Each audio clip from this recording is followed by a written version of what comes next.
Buenas tardes, chicos. Vamos a seguir la clase de hoy. La semana pasada habíamos iniciado lo que era la parte de los tumores de la parte urológica, ¿sí? Y en el día de hoy vamos a seguir, para terminar este capítulo, vamos a hablar de cáncer de próstata. Creo que ya se integraron algunos. Ya vamos a empezar. Bueno, cáncer de próstata.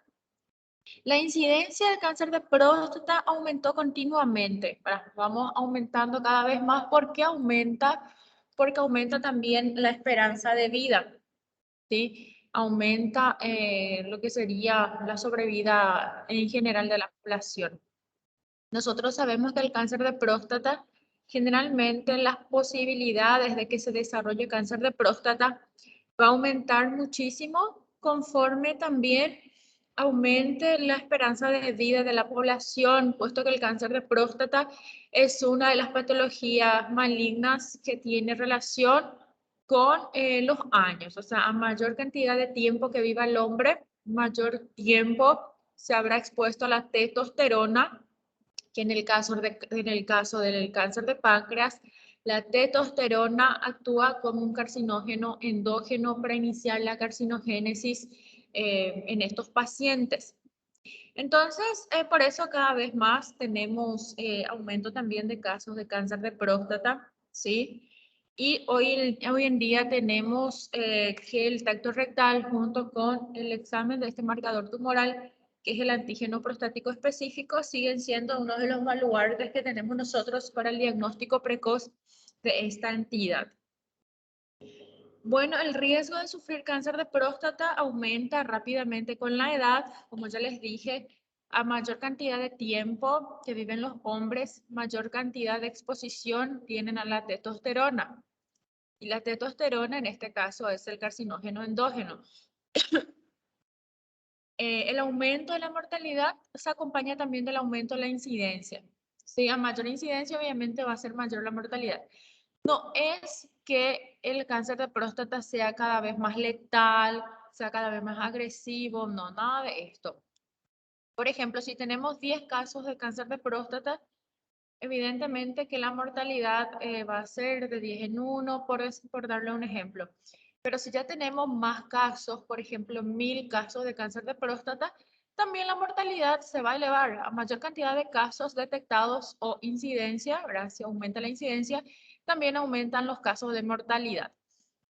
Pero el cáncer de próstata, por lo general, se produce en pacientes añosos y por ende el paciente fallece muchas veces, no por el cáncer de próstata.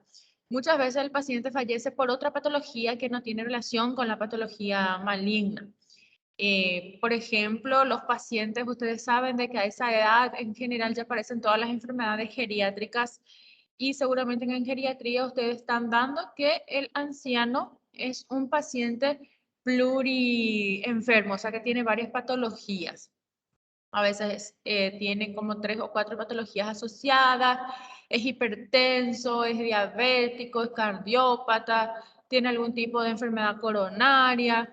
A mayor edad, entonces, obviamente aumenta muchísimo más las incidencias de enfermedades crónicas y las descompensaciones también de estas enfermedades crónicas. Por ende, el paciente con cáncer de próstata a veces no muere del propio cáncer, sino que muere de un infarto, de una ACV, de una descompensación, de una de esas enfermedades crónicas y no de la patología oncológica como tal. Además de que el cáncer de próstata tiene un abanico de posibilidades terapéuticas hoy en día, por ende, también la mortalidad hace que disminuya más a partir de todo lo que hoy nosotros sabemos de cáncer de próstata y todo lo que sabemos de lo que sería la conducta en estos pacientes, ¿sí? Y también tenemos que el cáncer de próstata en la raza negra se produce un poco antes, ¿sí? Generalmente aparece bueno, digamos de que aumenta mucho con la edad y en la raza blanca se ve a partir de los 70 años, ahora con mayor frecuencia, y en la raza negra aparece incluso antes de los 60 años. Pero esto en nuestra realidad nosotros estamos viendo cáncer de próstata incluso en pacientes con 55 años, o sea que también la brecha de edad va disminuyendo mucho porque tenemos ya muchos métodos de diagnóstico y a los pacientes últimamente también, los pacientes masculinos ya están perdiendo miedo a lo que sería el tacto rectal, o sea que estamos logrando que los pacientes lleguen cada vez más temprano y el diagnóstico sea cada vez más precoz. Por ende, también las tasas, las incidencias como tal, se va haciendo de forma mucho más temprana. ¿Cuál es la causa exacta del cáncer de próstata? Bueno, la causa del adenocarcinoma de próstata son variados, ¿sí? Y se han asociado algunos factores de riesgo, como por ejemplo la demografía. Ya sabemos que en pacientes, por ejemplo, de raza negra, la testosterona se expresa mucho mayor los receptores de testosterona. Por eso se dice, hay un mito que no sé si ustedes ya han escuchado, que los hombres de raza negra tienen el pene más grande, tienen un performance sexual mucho mejor que el paciente de raza blanca, etcétera, ¿verdad? Es una leyenda urbana que está relacionado con la calidad de la expresión de receptores de testosterona y también la concentración de testosterona en esta población. Por eso aparece generalmente de forma mucho más fuerte, se expresa en estos pacientes de raza negra. Antecedentes familiares del carcinoma de próstata, bueno, también juega un papel muy importante. Si en la familia alguien tiene cáncer de próstata, hay muchas más probabilidades de que el hermano también tenga, ¿verdad? Si el padre tuvo antecedentes de cáncer de próstata.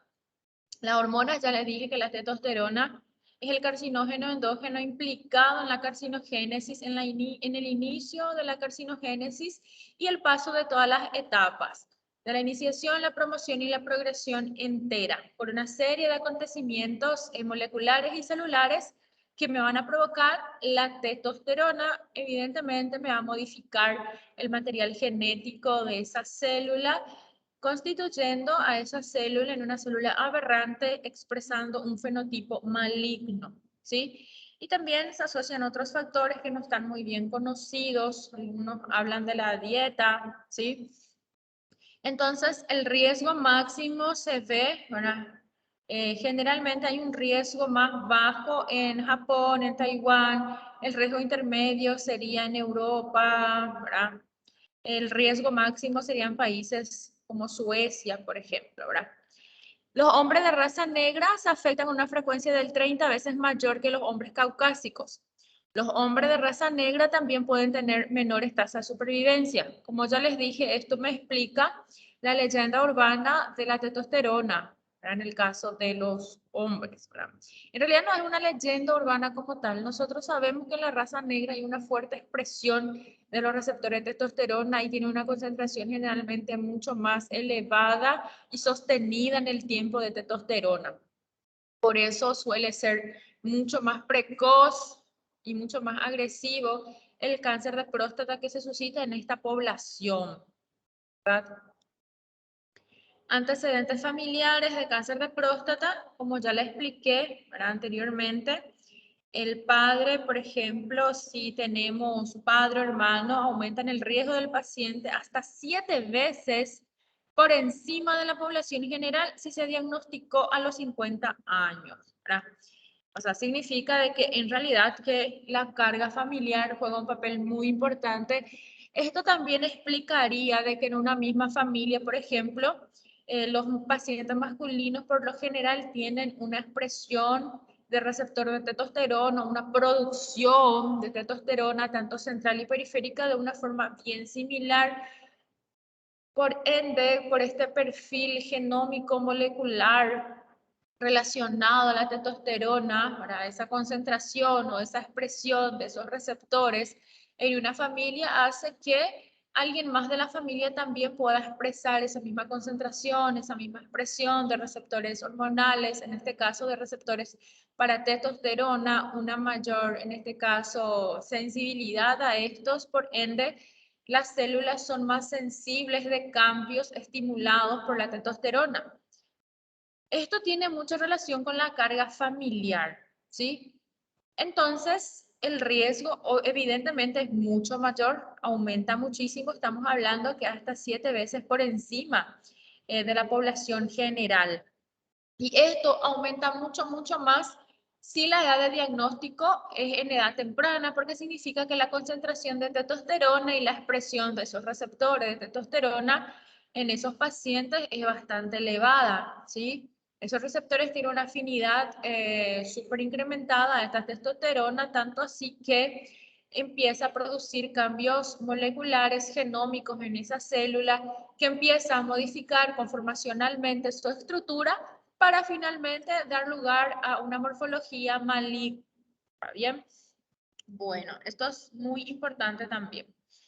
Otros factores de riesgo sería el aumento del aporte de vitamina A. En realidad hay algunos estudios que hablan de esto, pero no está bien, no hay una relación directa hoy en día mostrada mediante estudios clínicos randomizados de estadio 3.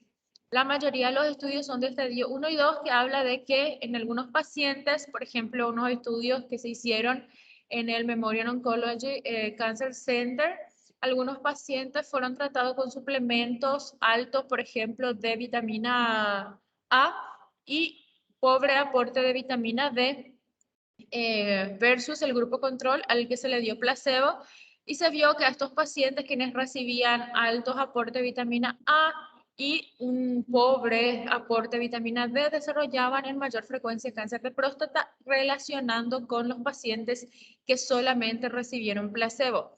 Esto es un estudio de fase 2 que demostró que probablemente también la vitamina A actúe como un carcinógeno o como un mitógeno en las vías de desarrollo de lo que sería el cáncer de próstata, pero les dije que es un estadio 2.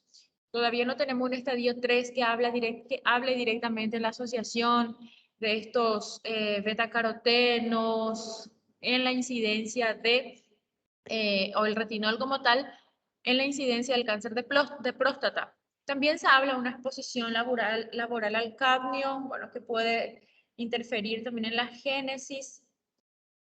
En cuanto a la anatomía patológica, bueno, la histología más frecuente es el adenocarcinoma, es lo que más vemos. Prácticamente es el pan nuestro de cada día entre los pacientes con SAD de próstata. Casi todos son adenocarcinoma de próstata, pero también podemos tener otras histologías, como por ejemplo el carcinoma de células transicionales, podemos tener el carcinoma microcítico, podemos tener carcinoma escamoso o carcinoma epidermoide, como nosotros le solemos decir. Incluso podemos tener otras etiologías, como por ejemplo sarcomas. Y la localización, el cáncer de próstata tiende a ser multifocal, ¿sí? Frecuentemente se origina en la zona periférica de la próstata, ¿sí? En la cápsula quirúrgica en el 75% de los casos, y esta zona usualmente es lo que se usa para realizar la biopsia mediante una resección transuretral. Bueno, ¿qué pasa aquí? En realidad, la zona donde nosotros tactamos con el tacto rectal justamente es la zona periférica. Por eso el tacto rectal es tan importante, por eso nosotros preconizamos tanto el tacto rectal, por la importancia que tiene en el diagnóstico precoz del cáncer de próstata, porque justamente cuando nosotros realizamos el tacto rectal, nosotros tactamos la glándula prostática y tactamos específicamente esta zona periférica, que es donde frecuentemente se origina el cáncer de próstata. Pero, ¿qué pasa con el cáncer de próstata? El cáncer de próstata suele ser multifocal, o sea que a nosotros no nos sirve usualmente una biopsia que se tome de una sola zona. El urólogo, que ya está habituado a realizar biopsias de próstata, sabe que tiene que realizar al menos 12 tomas de biopsia. ¿Por qué? Porque nosotros podemos hacer una biopsia, por ejemplo, si el urólogo le hace una biopsia justamente de la zona donde no hay tejido tumoral, entonces puede ser de que realmente sea un cáncer de próstata, pero justamente se hizo la biopsia donde no hay tejido tumoral. Por eso la biopsia de próstata tiene que ser múltiples, en varios sitios, en varios lugares. Porque si se hace una sola toma de biopsia, por lo general no se suele llegar al diagnóstico, porque el tumor puede estar en otra zona y no justamente en esa zona donde se tomó esa biopsia. Por eso es sumamente necesaria la toma de biopsias múltiples, porque el cáncer de próstata es multifocal y usualmente se origina en la zona periférica. La biología depende del grado tumoral. En el cáncer de próstata podemos tener los tumores de bajo grado, ¿sí? Que casi siempre en el diagnóstico ya inicial permanecen localizados, ¿sí? Puede invadir localmente las vainas nerviosas, pueden producir metástasis por cadenas linfáticas y producen metástasis a distancia sin afección ganglionar, por lo general estos tumores de bajo grado, ¿verdad? Esta sería la anatomía patológica, ¿sí? La anatomía patológica, que es lo que nosotros solemos ver, cómo son las características, cómo es el patrón de diseminación, cómo se disemina el cáncer de próstata. Bueno, la metástasis usualmente son óseas. ¿Por qué? Porque miren aquí que está súper ubicado, ¿verdad? Está cerca de lo que serían los nervios periféricos de la columna. Entonces las metástasis suelen ser a hueso. ¿Por qué? Porque hay una invasión perineural. El tumor crece, ¿sí? El tumor crece, puede invadir vejiga, ¿verdad? Aquí está el tumorcito, crece, puede invadir vejiga, puede invadir recto, ¿sí? Y acá está el plexo hipogástrico, ¿sí? Y por ende puede tener una diseminación perineural y llegar a los nervios periféricos, ¿verdad? E infiltrar la médula. Por eso generalmente las primeras metástasis del cáncer de próstata son metástasis óseas por una invasión perineural precoz que realizan estos tumores, ¿sí? Y por una relación anatómica, por cuestiones de relación anatómica, por ejemplo, está relacionado con la vejiga, está relacionado con el recto.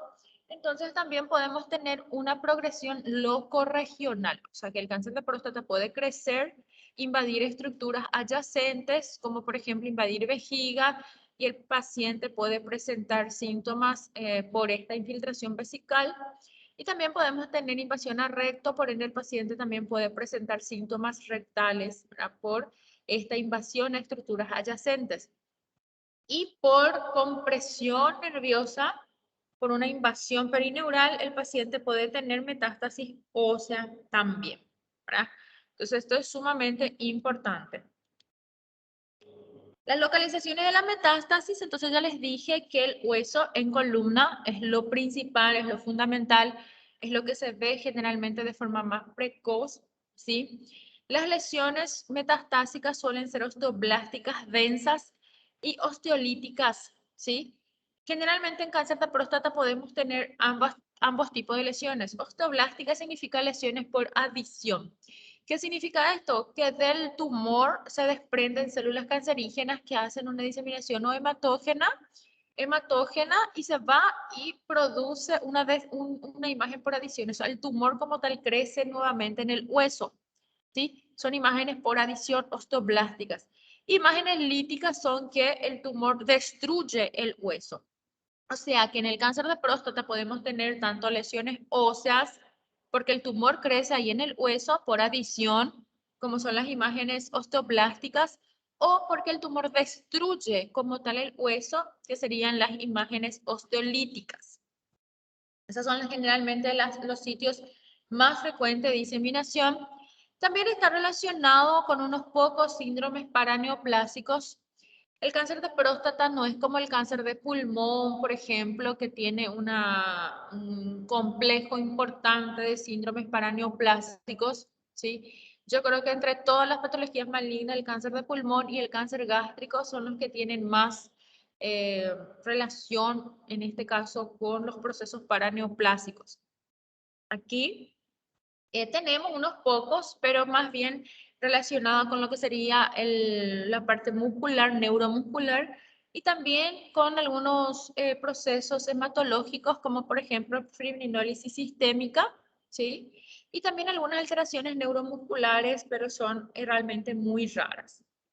Ustedes ya saben cómo se hace el diagnóstico, cuáles son los signos y síntomas. Usualmente el cáncer de próstata temprano es asintomático, ¿sí? Se detecta por tacto rectal y la concentración plasmática de PSA, rara vez por una RTU por hiperplasia, ¿verdad? Generalmente el paciente cuando inicia con los síntomas del cáncer de próstata, el paciente generalmente cuando empieza con el cáncer de próstata, el hombre no tiene ninguna sintomatología, no presenta ninguna sintomatología. La sintomatología empieza a aparecer cuando ya hay un aumento del tamaño de la glándula prostática, en donde por lo general los primeros síntomas que va a presentar el paciente serían los síntomas disúricos, ¿verdad? El paciente empieza a orinar mucho a la noche. De los pacientes que nosotros tenemos con cáncer de próstata, casi el 80% refiere que ha presentado episodios varios de nicturia. O sea que el paciente se despertaba a la noche con una diuresis súper incrementada, ¿verdad? Con una diuresis incrementada, pero el paciente orinaba mucho a la noche y orinaba poco. O sea que tenía polaquiuria con nicturia. Y además de que o sea, orinaba poco, tenía sensación de que quería orinar más. O sea, tenía un tenesmo vesical, ¿sí? Y también podía presentar ardor al orinar y también orinas hematúricas por una infiltración ya importante cuando el tumor ya está bastante grandecito. Entonces, cuando el paciente ya tiene síntomas disúricos, esto es disuria, polaquiuria, nicturia, tenesmo vesical, hematuria, entonces por lo general el tumor ya está bastante grandecito, ya hay una infiltración o un componente importante, ¿verdad? Tumoral en la glándula prostática. Cuando es muy chiquito, por lo general no da síntomas, ¿sí? Hoy en día, con el tacto rectal, el diagnóstico se hace cada vez más precoz. Es una herramienta muy valiosa porque yo les comenté a ustedes que justamente los tumores se originan, la mayoría, ¿verdad?, de los tumores de próstata en lo que sería la zona periférica de la glándula prostática.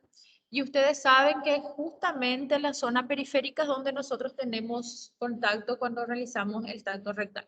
O sea que el tacto rectal sigue siendo una herramienta valiosísima que de por sí sola no hace el diagnóstico, ¿verdad? O sea, ¿cómo debería de ser el esquema? El esquema debería de ser, yo tacto la glándula prostática, mediante el tacto rectal, yo pido un PSA si yo veo que hay alguna sospecha, que yo palpo algo duro, algo pétreo en la glándula prostática, pido el PSA y después yo confirmo el diagnóstico con una biopsia prostática, con una biopsia endorrectal, ¿sí? Cuando el paciente tiene un aumento del tamaño tumoral, hay veces que el paciente puede tener una aparición súbita y una progresión rápida de la obstrucción urinaria. A veces el paciente se diagnostica, hacemos el diagnóstico de la enfermedad cuando el paciente viene con una urgencia, una obstrucción urinaria aguda, ¿verdad? El tumor crece tanto que obstruye la salida del trígono vesical y el paciente a veces viene con un globo vesical, con una obstrucción urinaria aguda, en donde se le hace generalmente una intervención de urgencia para la derivación urinaria de estos pacientes.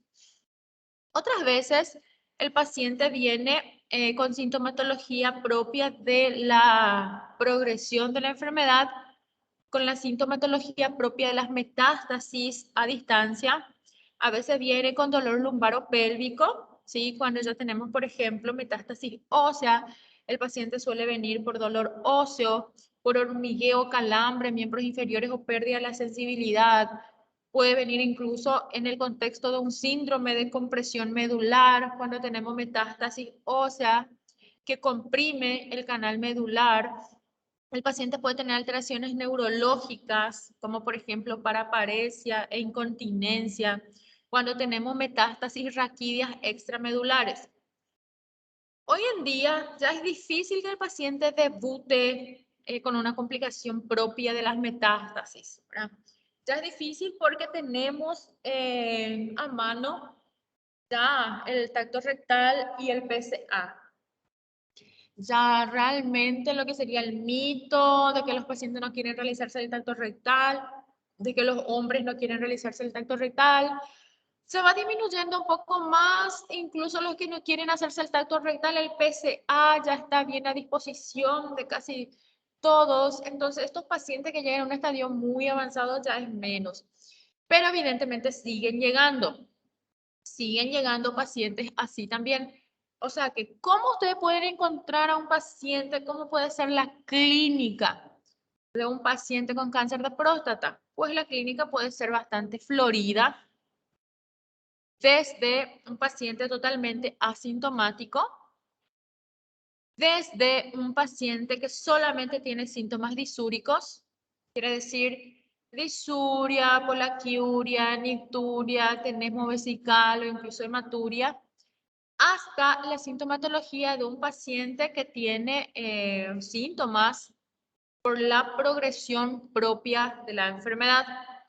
Y aquí entonces estamos hablando de pacientes que pueden tener tanto un síndrome de compresión medular establecido como tal, y aquí el paciente va a tener paraparesias, paraplegias, incluso si es que hay una afección de algunas raíces raquídeas, como por ejemplo la cola de caballo, el paciente puede tener un síndrome de la cola del caballo, en donde se pierde toda la sensibilidad de los miembros inferiores y se pierde también el control esfinteriano, tanto el esfínter vesical y el rectal, o sea que el paciente se orina y defeca porque no siente, se pierde totalmente la sensibilidad de los nervios que van a lo que serían las gónadas y el esfínter, tanto vesical como rectal. Podemos tener pacientes que debuten también así, o podemos tener pacientes que debuten en el contexto de una obstrucción urinaria aguda por un aumento del repentino del tamaño de la glándula prostática, haciendo obstrucción al tracto de salida de la orina desde la vejiga.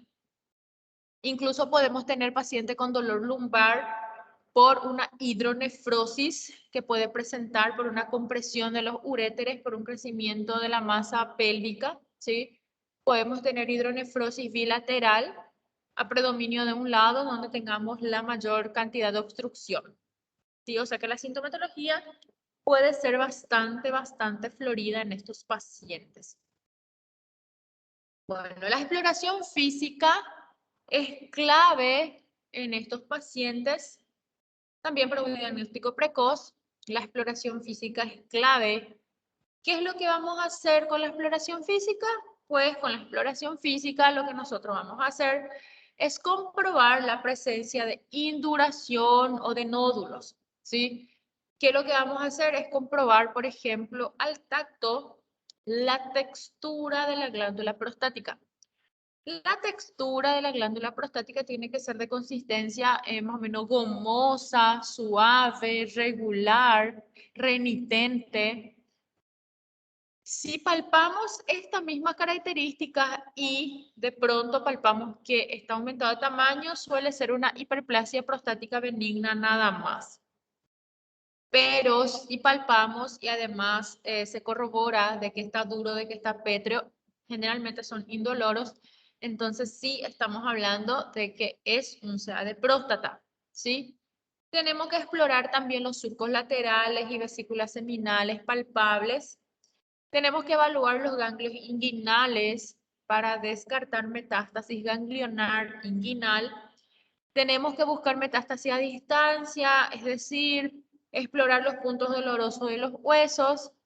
Tenemos que realizar también una exploración neurológica para descartar que el paciente no tenga un componente ya de infiltración medular, un síndrome de compresión medular como tal. O sea que la exploración aquí no va a ser solamente el tacto rectal. Si yo le hago el tacto rectal al paciente y compruebo que la glándula prostática tiene un volumen normal o está aumentado, pero yo no palpo nódulos, yo no palpo una glándula dura, yo no sospecho nada, pues entonces yo no voy a explorar más nada. Pero si yo palpo una glándula prostática aumentada de tamaño o nodular, ¿verdad? Con presencia de varios nódulos, ahí sí, al yo ya tener una sospecha de que semiológicamente esa glándula prostática es anormal porque yo palpo, hay algunos nódulos, entonces a mí me obliga a realizar la exploración también física con ánimos de descartar algún tipo de ya presencia de secundarismo. Yo les dije a ustedes que el foco principal de secundarismo generalmente suelen ser los huesos y la infiltración medular. ¿Por qué? Porque está muy cerca de lo que serían los plexos nerviosos, ¿verdad? De los nervios periféricos y entonces la invasión perineural es frecuente. Entonces tenemos que evaluar tanto el componente ganglionar como el componente de infiltración medular. Yo voy a palpar la región inguinal para descartar entonces metástasis ganglionar inguinal y voy a realizar la exploración neurológica para descartar un componente ya medular o algún componente nervioso y también voy a explorar los puntos dolorosos óseos para despertar dolor al examen físico en caso de que haya presencia de secundarismo en hueso. ¿Cómo vamos a hacer el diagnóstico diferencial del tamaño, del aumento de la glándula prostática? Por lo general suele ser bastante, no solemos nosotros tener mayores problemas. El mayor problema suele ser la hiperplasia prostática benigna. Porque cuando el hombre ya tiene una cierta edad, la glándula prostática fisiológicamente también crece. Sí, también sufre una hiperplasia por los cambios propios que la testosterona induce en la glándula prostática. La testosterona va a influir sí o sí en la próstata. Va a influir sí o sí. Y el riesgo siempre va a ser mayor si el hombre vive mucho, o sea, si el hombre vive 70, 80 años, imagínense todo el tiempo de exposición que estuvo a la testosterona. Y si yo le dije a ustedes si hay una exposición crónica, un factor, en este caso, que se comporte como un factor iniciador de la carcinogénesis, entonces los cambios en la célula siempre va a ser también mucho mayor porque la exposición es una exposición crónica. Entonces, todos los hombres que vivan mucho van a sufrir un influjo de la testosterona durante toda su vida. Evidentemente, el declinio de la testosterona también se produce con la edad, pero su influencia en la glándula prostática es durante todo el tiempo. Y si es que el hombre no desarrolla un cáncer de próstata, desarrolla una hiperplasia prostática benigna, o sea que crece el tamaño de la glándula prostática. A veces se queda solamente en una hiperplasia prostática benigna y otras veces la carcinogénesis progresa y se produce lo que sería el fenotipo maligno como tal. Entonces, este es el único diagnóstico diferencial válido para nosotros, porque generalmente con otros diagnósticos diferenciales no solemos tener muchos problemas porque no son muy frecuentes, pero sí la hiperplasia prostática benigna es un diagnóstico diferencial válido para nosotros. ¿Por qué? Porque la sintomatología que da es bastante parecido al cáncer de próstata en cuanto a lo que serían los síntomas disúricos. La hiperplasia prostática benigna también puede dar síntomas disúricos, o sea que el paciente también puede tener polaquiuria, también puede tener disuria, también puede tener tenesmo, ¿verdad? Entonces es bastante parecido. Entonces lo que nosotros usualmente hacemos es con el tacto rectal. Entonces lo que nosotros solemos hacer es al menos con el tacto rectal ver y si yo tengo duda con mi tacto rectal yo puedo pedir una ecografía vesicoprostática para certificarme de que no hay ninguna lesión, no hay ningún nódulo en la glándula prostática y pues si está todo normal y es un agrandamiento de la glándula prostática sin la presencia de ningún nódulo, entonces podemos hablar de que es solamente una hiperplasia prostática benigna, entonces yo puedo pedir un control con PSA que suele elevarse, pero no tanto. Estos son nuestros diagnósticos diferenciales. Entonces la principal usualmente es la hiperplasia, ¿verdad? Prostática benigna. Aumenta al 80% a los 80 años, produce también obstrucción urinaria, ¿sí? Hay un tipo de hiperplasia prostática benigna que es una hiperplasia nodular, ese sí que produce mucho más confusión todavía, ¿sí? ¿Por qué? Porque yo le hago el tacto y yo palpo pseudonódulos o nodulitos, ¿verdad? A veces puede haber una forma clínica de la hiperplasia prostática benigna que es nodular. Entonces, si es que yo tengo demasiada duda, entonces yo hago la biopsia de ese nódulo palpable. Puedo tener también diagnósticos diferenciales con patologías agudas, como por ejemplo la prostatitis aguda. Puedo también hacer un diagnóstico diferencial con la prostatitis crónica y granulomatosa y también tengo otras posibilidades. La prostatitis aguda vemos también con bastante frecuencia en nuestro medio. Se produce generalmente en los hombres, en los varones homosexuales que reciben, bueno, que son receptores de prácticas anales y ellos usualmente presentan ya generalmente prostatitis de forma repetida, que usualmente suelen ser infecciones bacterianas, el hombre tiene disuria, dolor, puede tener fiebre, y nosotros le realizamos el tacto rectal y hay un dolor en la palpación de la glándula prostática, ¿sí? Y generalmente pedimos un urocultivo si es que estamos hablando de la prostatitis, pero no es muy frecuente. No es muy frecuente, pero sí también vemos casos de pacientes que requieren incluso internación por una prostatitis aguda. Otras veces tenemos las prostatitis crónica y granulomatosa, ¿sí? Aquí, por ejemplo, podemos hablar incluso de una tuberculosis en la próstata, ¿sí? Podemos hablar incluso de infecciones fúngicas, protozoarias, y es muy confuso porque en estos casos sí requiere una biopsia para el diagnóstico definitivo. No sé si ustedes ya escucharon la tuberculosis extrapulmonar y una forma genitourinaria de la tuberculosis y a veces se produce siempre ahora en la próstata y ahí vamos a tener una prostatitis crónica granulomatosa, ¿sí? Porque estamos hablando de una infección crónica. Y también podemos tener infección en la próstata por hongos, incluso en pacientes muy inmunosuprimidos. Están otras posibilidades, como por ejemplo algunos cálculos que pueden también dar síntomas disúricos. Hay algunos procesos como por ejemplo, no sé, un infarto prostático, que es mucho menos frecuente. Nuestro diagnóstico diferencial más frecuente suele ser con la hiperplasia prostática benigna y los procesos infecciosos, ¿verdad? Bueno, ¿cómo realizamos entonces la prueba diagnóstica? La prueba diagnóstica entonces la realizamos mediante el PSA, que es nuestro antígeno prostático específico. Necesitamos una biopsia, necesitamos estadificar para descartar si hay o no algún compromiso en algún hueso mediante la gammagrafía ósea. Y también necesitamos una tomografía y una resonancia. Podemos pedir un análisis de orina, podemos pedir fosfatasa alcalina, que suele elevarse mucho cuando tenemos, por ejemplo, metástasis ósea en estos pacientes. Está el antígeno prostático específico, bueno, que es el PSA, que ustedes ya saben, ¿verdad? Que nosotros pedimos, que es muy útil, sirve muchísimo, orienta muchísimo para el diagnóstico de cáncer de próstata, ¿sí? Ya saben que es una serina proteasa, ¿sí? Es un marcador característico del cáncer de próstata, es una enzima proteolítica, ¿sí? Su determinación aumenta las biopsias y el diagnóstico, ¿verdad?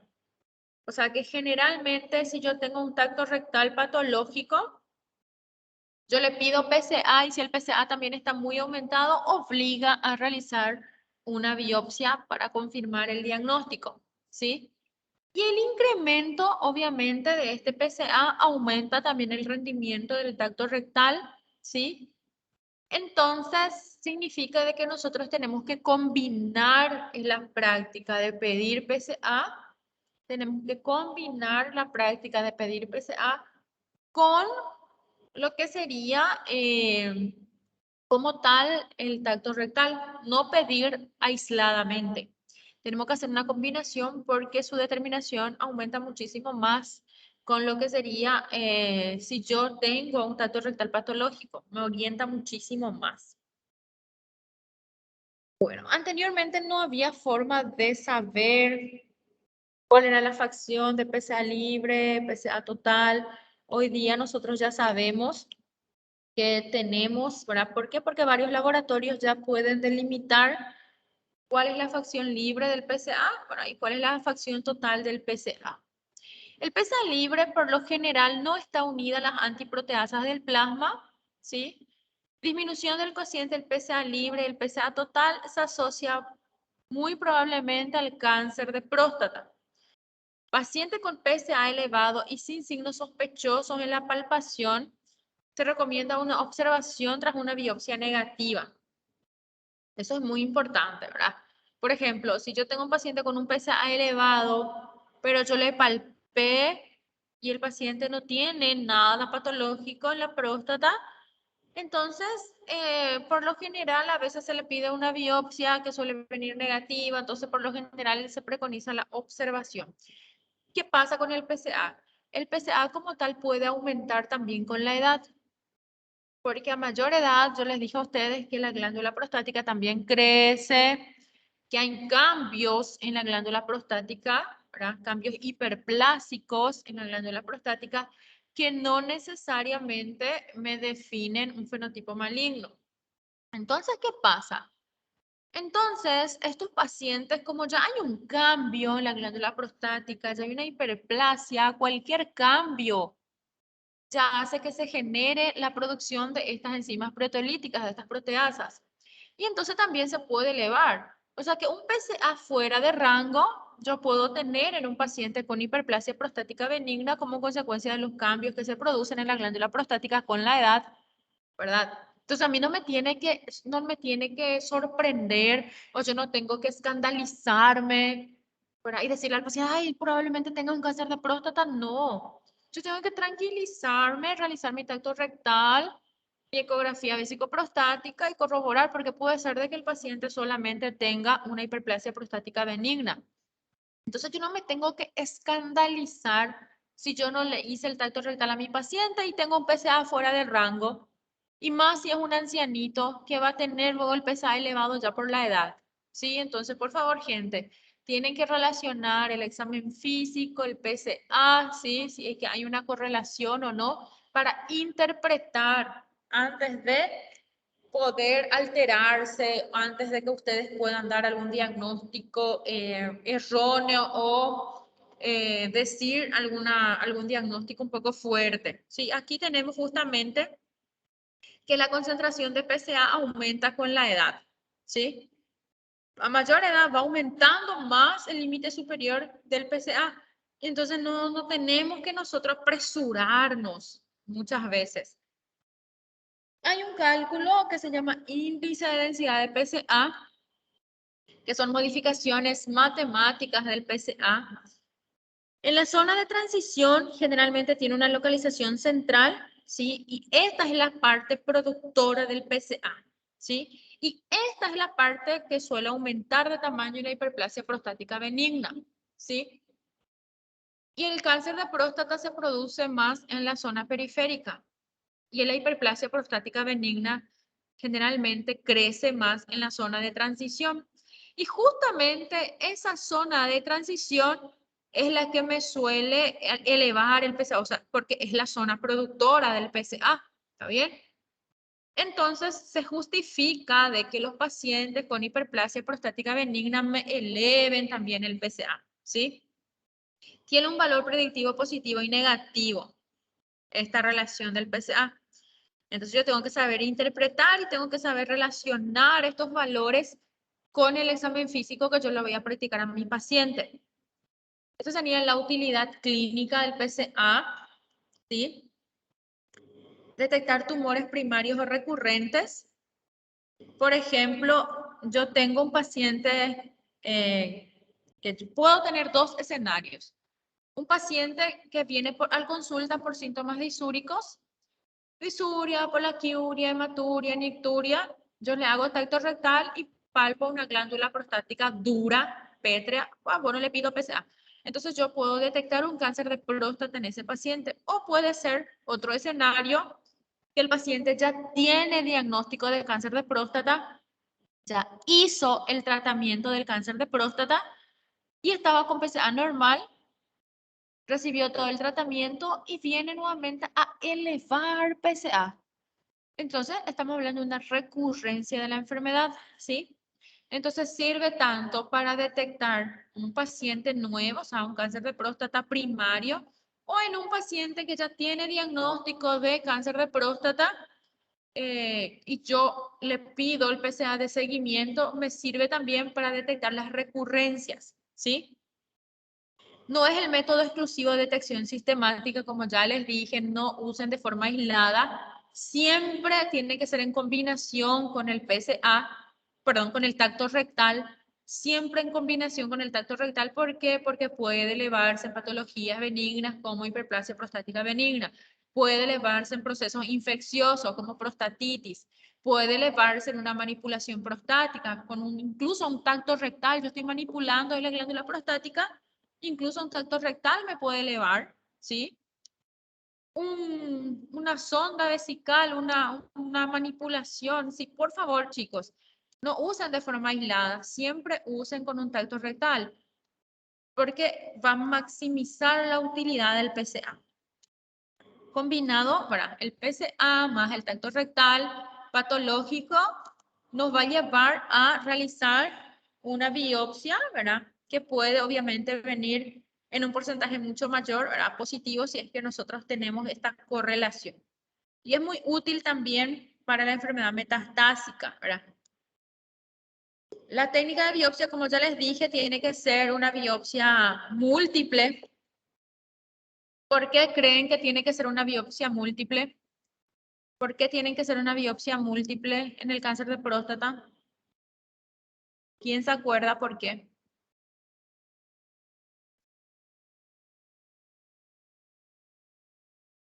Bueno, toditos están durmiendo, parece. Bueno, es una biopsia múltiple porque el cáncer de próstata es multicéntrico.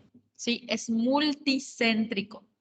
Es multicéntrico, o sea que generalmente se produce en varias porciones del órgano.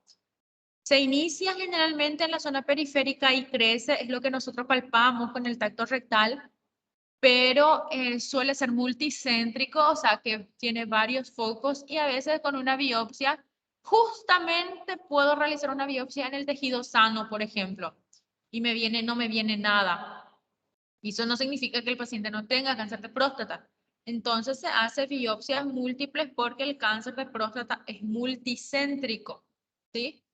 Y usualmente de 6 a 12 biopsias lo que se hace, ¿sí? Que se hace, por ejemplo, de la base, vértice de la zona media a lo largo de dos líneas laterales paralelas.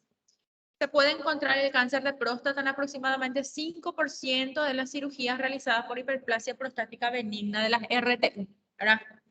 Porque a veces el paciente se somete a una RTU por una hiperplasia prostática benigna y a veces la anatomía patológica viene y confirma de que realmente no era una hiperplasia prostática benigna y era un cáncer de próstata, ¿verdad? En un 5% de los casos suele suceder esto. Aquí tenemos la estadificación. Podemos pedir una centellografía ósea, ¿sí? Que es para detectar metástasis ósea, que yo les dije que pueden ser metástasis ósea líticas y blásticas, ¿sí?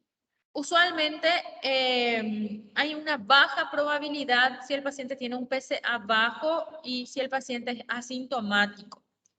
La positividad o el riesgo de que mi centellografía ósea me hable de metástasis ósea aumenta mucho más la probabilidad a mayor nivel de PSA. Si mi PSA está por encima de 20, por encima de 10, por lo general ya puede ser de que el paciente tenga un compromiso óseo, ¿sí? Y tenemos que pedir una tomografía para descartar metástasis hepática, pulmonar y una resonancia magnética para delimitar bien el tamaño de la glándula prostática, si hay o no una extensión tumoral a ganglios, si hay o no un compromiso loco regional de la enfermedad, si hay o no invasión a vejiga, recto, si hay o no compromiso ganglionar, ¿sí? Entonces tenemos que pedir tanto los estudios para descartar metástasis ósea como para evaluar el compromiso de otros órganos, como por ejemplo hígado, pulmón. Sistema de estadificación TNM, aquí tenemos, esta sería la estadificación TNM que ustedes puedan mirar. Yo no les suelo preguntar a mis pacientes, a mis alumnos, no les suelo preguntar a mis alumnos de TNM porque les suelen confundir bastante. A nosotros nos gusta, pero al alumno no les suele gustar mucho porque hay que memorizar muchas cositas, ¿verdad? Bueno, aquí sería el estadio 1, que es un tumor ahí limitado a la glándula prostática, ¿sí? Aquí tenemos un estadio 2A, que es un tumor, sí, limitado a la glándula prostática, pero un poquito más grande. Un estadio 2B, bueno, está un poquito más grande, está en un solo lóbulo. 2B generalmente ya está el tumor ahí en la glándula prostática, pero usualmente invade ya ambos lóbulos. Un estadio 3, bueno, una infiltración ya de vesícula seminal, compromiso de vesícula seminal, glándula prostática, etcétera. Un estadio 4, cuando puede haber un compromiso ya de recto, de vejiga, un 4A y un 4B, cuando ya hay metástasis ósea. Esta es la estadificación de riesgo que solemos hacer. La estadificación de riesgo puede darnos un riesgo bajo, un riesgo intermedio y un riesgo alto.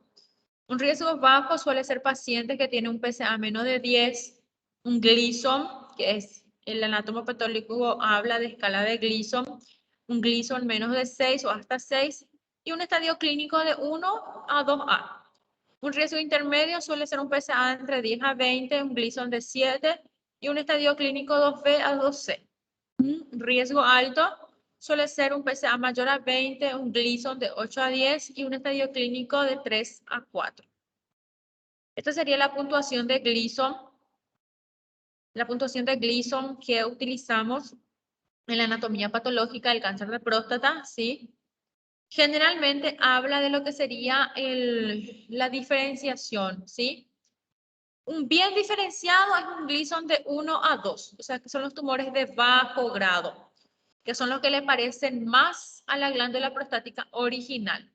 Un tumor bien diferenciado de bajo grado. Un Gleason, ¿verdad? Bajo, hasta 6. Un moderadamente diferenciado es el Gleason 7, ¿sí? Y un pobremente diferenciado es un Gleason 8 a 10, que es totalmente indiferenciado. O sea, ya no le parece nada esta glándula prostática, pues ya no le parece nada este fenotipo a la glándula prostática original. A peor diferenciación, a mayor gradación de Gleason, peor diferenciación y menos las células le parecen a la célula prostática original, a la glándula prostática original. ¿Cuáles son los factores pronósticos? Si hay o no afección de glándulas seminales, si hay afección de glándulas seminales, el pronóstico es peor. Si hay una extensión más allá de la cápsula prostática, a mayor extensión de la cápsula prostática, el pronóstico también suele ser peor. Los valores de PSA elevado y su cinética, a mayor PSA, peor es el pronóstico. Un PSA mayor a 20 denota un pronóstico peor. Y estos sirven como herramientas predictivas para saber cuáles son los pacientes que van a ir bien, cuáles son los pacientes que van a responder al tratamiento, cuáles son los pacientes que yo tengo que seguirle de cerca, que tiene riesgo de diseminación metastásica. Bueno, y hay que obviamente revisar una vez al año, no hace daño, hay que hacer el tacto rectal. ¿Para qué? Para que podamos hacer la detección temprana del cáncer de próstata, ¿verdad? Ayuda muchísimo esto. Y bueno, aquí llorando ya porque no quiere hacerse el tacto rectal, la mayoría de ustedes van a estar así, ¿verdad? Pero evidentemente que hay que hacerse, ¿verdad? Porque la prevención y la detección precoz es una de las herramientas que más nos va a ayudar para evitar la mortalidad. La detección sistemática del PSA y el tacto rectal a los 50 años es lo que sostiene, ¿verdad? La American Cancer Society, ¿verdad? Es la que generalmente regula a nivel internacional estas pautas, y a partir de los 50 años, entonces, una vez al año no hace daño, hay que hacer una detección sistemática para tratar de detectar de forma precoz tacto rectal y PSA, no solo PSA, porque ya sabemos que no podemos usar de forma aislada, ¿sí? La detección sistemática a los 40 años sería si tiene antecedente familiar o si tiene un riesgo racial. O sea, sería en la raza negra y en los pacientes que tienen antecedentes patológicos familiares de cáncer de próstata. Por ejemplo, su papá tuvo cáncer de próstata o su hermano tuvo cáncer de próstata. Es muy importante, ¿sí? Y generalmente el tratamiento de todos los estadios es controvertido, ¿sí? La evolución prolongada, hay una sobrevida a los 15 años desde el diagnóstico, incluso sin tratamiento, o sea que hay una sobrevida muy extendida. El paciente vive mucho. A veces el paciente muere por otras cosas no relacionadas con el cáncer de próstata, como ya les dije. Es la enfermedad del adulto mayor y a veces muere por otras causas, un infarto, una ACV, una descompensación de la diabetes mellitus, ¿sí? Bueno, nada más les traigo para que más o menos lean, pero tratamiento yo no les voy a preguntar a ustedes. ¿De qué generalmente depende el tratamiento? El tratamiento depende del compromiso de la glándula prostática, del estadio clínico, del Gleason y del PSA. Si el paciente por lo general tiene un Gleason bajo, tiene una densidad de PSA bajo, un PSA bajito, incluso podemos optar por la vigilancia activa, porque estamos hablando de un tumor de muy bajo grado. O sea, no hacemos nada y solamente controlamos. Sí, exactamente como están escuchando. Es un cáncer, pero no hacemos nada. Así mismo. El único momento, el único lugar donde esto se aplica prácticamente es en el cáncer de próstata. Y algunos casos de leucemias crónicas de muy bajo grado, donde el paciente tiene muy pocos síntomas que podemos controlar sin tratar, sin hacer ningún tipo de tratamiento. Ya cuando tenemos un estadio T un poquito más elevado, podemos optar ya por una prostatectomía radical o un tratamiento de quimio y radioterapia concurrente, ¿sí? La prostatectomía radical versus la quimio y radioterapia, ¿verdad? Que tiene también sus indicaciones precisas, ¿verdad? Que está acá.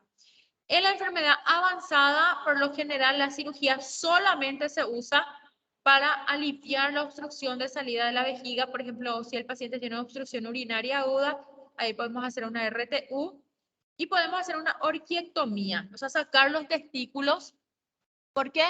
Porque ¿cuál es el que genera todo el problema? La testosterona. Entonces a veces hacemos una castración quirúrgica, le castramos, le sacamos los testículos, ambos testículos, y entonces disminuimos el influjo de la testosterona. El paciente ya no sufre los influjos de la testosterona. La radioterapia en la enfermedad avanzada podemos usar para los síntomas, por ejemplo, la metástasis ósea, un síndrome de compresión medular, ¿verdad? Una hematuria. Podemos hacer terapia de privación androgénica, o sea, castrarla al paciente, usar antiandrogénicos periféricos y centrales, ¿sí? La orquiectomía. Esta es una castración química que podemos usar, ¿verdad? Esta es la castración química que se usa en los violadores. Hay muchos violadores, por ejemplo, en muchos países que optan por la castración química, ¿verdad? Usan análogos LH-RH que lo que hacen es disminuir toda la testosterona circulante. ¿Por qué? Porque lo que va a hacer es evitar la liberación de la hormona liberadora a nivel central, ¿sí? A nivel del hipotálamo. Entonces el paciente no tiene erección, no tiene nada porque está castrado ya químicamente. O sea que la castración puede ser quirúrgica o puede ser una castración química. ¿Qué buscamos con esto? Disminuir totalmente la testosterona circulante y por ende disminuir la carcinogénesis producida por esta testosterona, que es el carcinógeno endógeno principal relacionado con la génesis del cáncer de próstata, ¿verdad? Evidentemente, algunos pacientes no aceptan el tratamiento. Algunos, por ejemplo, pacientes a los 70 años tienen una vida sexual activa, tienen todavía su novia, su esposa y no quieren tener los efectos de la castración, quieren preservar su erección y optan por no hacerse ningún tipo de tratamiento. Algunos pacientes prefieren morirse que quedarse sin erección, ¿verdad? Algunos abuelitos suelen tener una vida muy sexualmente muy activa todavía hasta etapas finales, otros abuelitos ya no tienen erección y entonces ya no les importa quedarse o no, ¿verdad? Que sufrir o no este efecto. pero siempre hay que hablarle al paciente de los efectos adversos también del tratamiento, ¿verdad? También se usa quimioterapia hoy en día desde cuando un paciente tiene una enfermedad de alto volumen, podemos empezar con quimioterapia, ¿sí? Y bueno, eso sería todo. ¿Tienen alguna pregunta? ¿Entendieron?